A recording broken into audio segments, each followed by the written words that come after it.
a Williams Fire MPU, which didn't look too bad when I first took a look at the alkaline corrosion on it. But when I got into it and I started removing the corrosion, I could see that the corrosion was much deeper than you typically find. If the corrosion's pervasive but not so deep, it's a lot easier to fix than when the corrosion goes deep like it did here, and it just obliterated all these traces across here. And these traces control the sound and the DMD, or I'm sorry, the display outputs. So I had to rebuild all these traces on the back of the board. Also on the front, I changed out this capacitor that's involved in the reset circuit, and this is a modern reset generator, so I scraped some of the parts here and here because those aren't necessary anymore.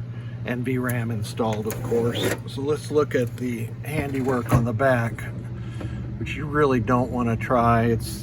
I'm probably crazy for having done this one in the first place, but you can see all these jumpers, and there's 20, 25 or so, and sometimes I use alternating jumper wire so I can tell better what's connected to what after I'm done.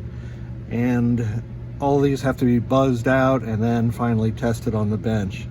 I did do one thing I'll do next time to improve this situation is, while U41 had a socket, U42 did not. And in hindsight, I should have socketed U42 just in case U42 fails and then requires removal and rejiggering of these 10 jumpers that go to this chip. If I'd used a socket, those jumpers would have been good forever. So something for me to think of the next time I do this, if I do this. I'm going to conformal coat the back of this and tack these wires down with my 3M acrylic conformal coating, and I'm going to conformal coat all this bare copper here so we don't have any further issues with oxidation. So let's get it over to the bench and test it. Here's a Williams Fire MPU, the same one I showed you earlier, and the lesson for why you should remotely locate the batteries from this MPU board. We boot it up normally. I've got F14 ROMs in it because I'm having trouble making my soundboard work with Fire ROMs for some reason. So let's put it into test.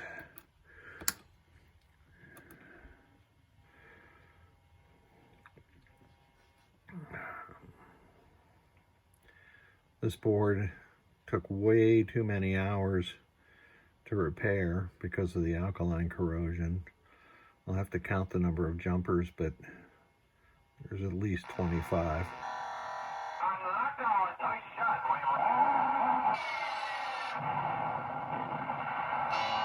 Now these sounds from 10 on are commanded. The sounds from 10 on are commanded from the MPU board. And I needed to test that just to make sure that all these traces that go over here to J21 are in fact reconstructed on the back of the board. And of course the display connector here, J22, there's some traces that were impacted by that also. Fortunately, the lamp matrix works perfectly.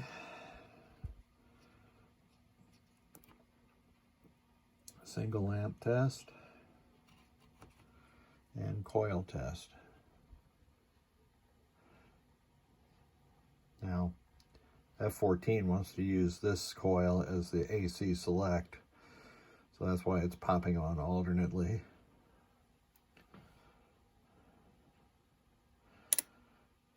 And that little click click was where the normal AC select relay is. Special solenoids. And I can test those individually. I mean the switch inputs. All right, good to go. Switch. I'll have to come back to switch.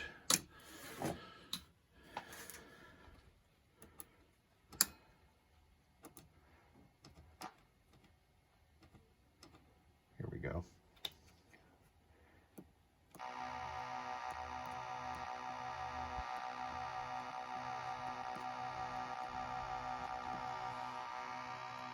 And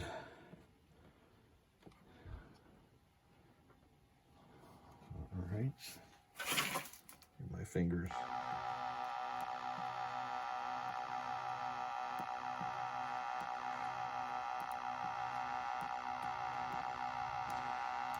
All of the switch matrix rows and columns are working. Sorry, I just noticed I moved the camera. Let me do that again on the row.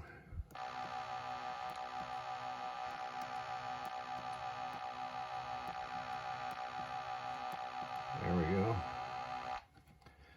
So she's all working now. And it's got NVRAM in it, so let's put it on free play. There we go. Good to go. So well, it didn't do any good to put it in free play because I'm going to have to put the fire ROMs back in it. But she is good to go. So I got my soundboard working with the fire ROMs. I'm of German heritage too, so this is funny.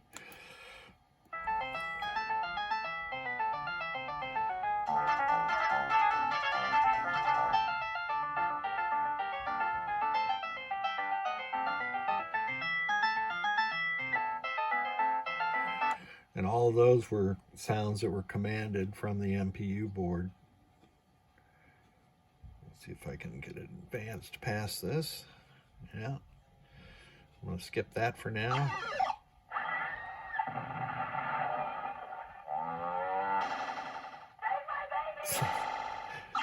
Save my baby! It's all good.